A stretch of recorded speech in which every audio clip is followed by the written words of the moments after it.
Aku adalah seorang istri yang memiliki suami yang sangat bekerja keras untuk kehidupan kami, saya dan anak. Suami saya biasa lembur pulang tengah malam dan kemudian tertidur dan seperti biasa menjalankan rutinitasnya untuk mengantar anak kami satu-satunya bernama Jelita berusia 7 tahun untuk pergi sekolah. Suamiku adalah suami yang tidak romantis. Setiap hari memang dia menciumku ketika dia pergi kerja atau pulang dari kerja. Tapi aku tidak memperdulikan begitu sangat karena aku pikir memang dia adalah tipe yang tidak romantis. Suamiku dan aku jarang berbicara satu sama lain. Ketika kami berada di meja makan, seringkali dia sibuk dengan handphonenya, pun aku sibuk dengan handphoneku. Tapi rumah tangga kami baik-baik saja. Aku bisa bermanja-manja dengannya dan dia memenuhi semua permintaan-permintaanku. Sampai suatu ketika, suamiku yang bernama Mario ini sakit. Pencernaannya sakit sehingga ia harus dirawat di sebuah rumah sakit di ruang ICU. Ketika aku merawat dan menemaninya sehari-hari, salah seorang wanita datang untuk menjenguknya. Wanita yang belakangan aku tahu bernama Meisha ini adalah temannya dulu ketika masih kuliah, teman suamiku. Namun ada yang berbeda dari Meisha. Wajahnya biasa saja, rupanya biasa saja, tapi matanya memancarkan kehangatan. Dan setiap kali Meisha berbicara, senantiasa mulut yang keluar, kalimat yang keluar dari mulutnya adalah kalimat-kalimat yang mungkin saja setiap orang yang mendengarkan akan jatuh cinta pada Meisha. Dan aku merasa ada yang berbeda dari mata suamiku ketika memandang Meisha. Pendar mata yang tidak pernah aku lihat sebelumnya. Bahkan suamiku tidak pernah melihatku dengan pandangan seperti itu. Aku baru tahu Meisha bertemu dengan suamiku 5 bulan yang lalu dalam sebuah pekerjaan. Dan aku ingat-ingat 5 bulan yang lalu suamiku juga sangat baik. Memberikan perhatian yang luar biasa terhadapku dan tak jarang memberikan banyak sekali barang-barang baru untukku. Beberapa saat kemudian hari terus berjalan dan Meisha kembali lagi untuk menjenguk suamiku. Saat itu aku sedang menyuapi suamiku dan aku merasa sangat kesal karena suamiku tidak juga mau makan.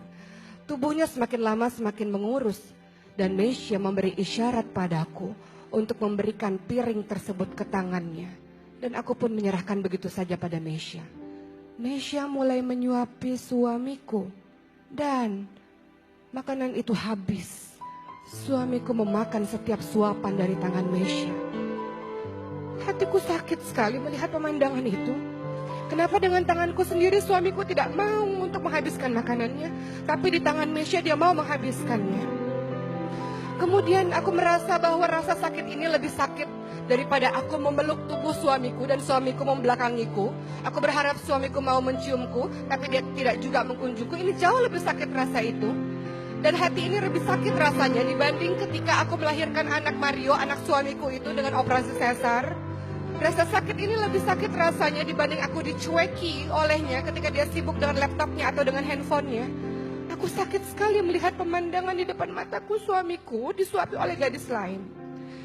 Kemudian, aku tak punya alasan untuk membenci Meisha. Meisha adalah gadis yang sangat baik, wanita yang sangat baik. Dia sering membawakan makanan untuk aku dan anak-anak di rumah sakit. Suatu ketika Meisha pun pernah menjenguk suamiku dan ia datang dengan suaminya dan anak-anaknya. Maka apa alasan aku untuk membenci wanita yang sangat baik tersebut? Di suatu sore, ketika hujan rintik-rintik, aku pulang sebentar dan aku bertemu dengan anakku Jelita di rumah. Dan anakku mengatakan, "Mama, aku baru saja menemukan passwordnya ayah. Dan Mama lihat, ayah lagi kirim-kiriman email dengan Tante Meisha. Mama mau baca," kata Jelita. Maka aku pun membaca email yang dikirimkan oleh Mario suamiku terhadap Meisha. Dan apa isi dari email tersebut? Suamiku mengatakan, "Meisha, kau tahu, sudah lama aku memendam rasa cinta terhadapmu. Terima kasih Meisha yang telah hadir dalam kehidupanku. Dan kau satu-satunya yang ada dalam hatiku. Aku tidak tahu apakah aku mencintai istriku atau tidak. Kalaupun aku mencintainya, itu karena aku adalah suaminya dan dia adalah istriku. Kalaupun aku mencintainya, itu karena dia adalah ibu bagi anak-anakku. Kau tahu Mesya, sebenarnya tubuhku, hartaku milik istriku, tapi hatiku hanya milikmu, wahai Mesya. Kalimat tersebut sangat membuatku kaget dan aku tak tahan menahan air mataku. Selama 8 tahun pernikahan, nyata-nyatanya suamiku yang aku anggap sangat baik dan bertanggung jawab terhadapku tak memiliki rasa cinta di hatinya terhadapku. Dia mencintai wanita lain, dia mencintai Mesya. Dan mulai saat itu, aku pun berusaha untuk menulis surat, untuk meluapkan rasa sedihku. Surat yang tidak pernah aku berikan kepada suamiku. Aku tulis hari demi hari perasaanku. Dan aku pun berubah menjadi istri yang jauh lebih baik daripada sebelumnya. Aku berusaha melayani suamiku dengan sepenuh hati. Aku berusaha mencintai suamiku dan setia terus berada di samping tempat tidurnya di rumah sakit. Aku tetap terus bersabar dalam menyuapinya walaupun dia menolak suapan dariku.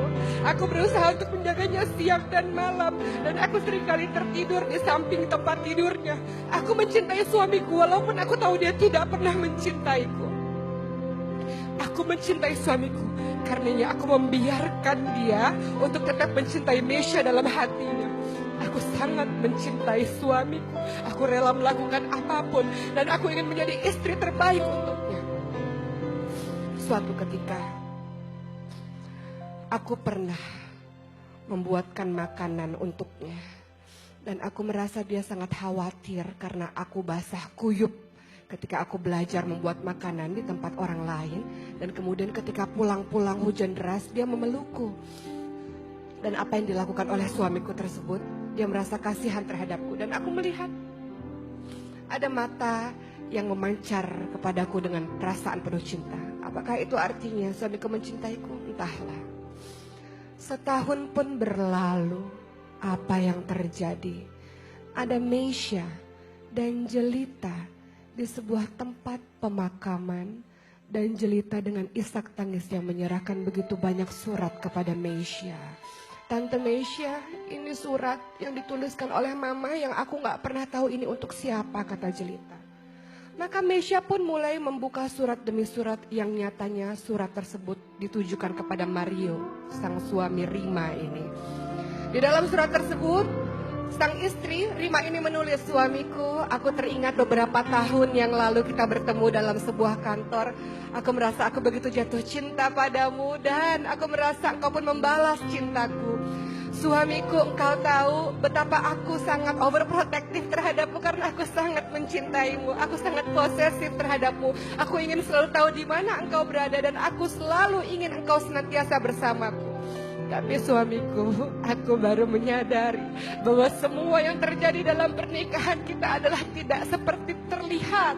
Bahwa ternyata engkau tidak mencintaiku, suamiku. Tapi tidak apa-apa. Setelah aku tahu itu, suamiku, aku berjanji aku tidak akan pernah bertengkar dengan ibumu lagi. Aku berjanji jadi istri yang terbaik. Tapi sampai akhir, wahai suamiku, aku tidak pernah melihat mata itu memandang cinta terhadapku. Sebaliknya, aku melihat matamu selalu berbinar-binar ketika melihat Mesya. Suamiku, aku tahu sejak engkau bertemu dengan Mesya, aku melihat engkau sangat baik terhadapku. Engkau memberikan semua yang aku suka. Aku tahu suamiku, walaupun engkau tidak mencintaiku, engkau berusaha untuk bersikap baik padaku. Karena engkau adalah laki-laki yang mengagungkan pernikahan. Engkau laki-laki yang memegang teguh dalam komitmen pernikahan, walau hatimu tidak bersamaku.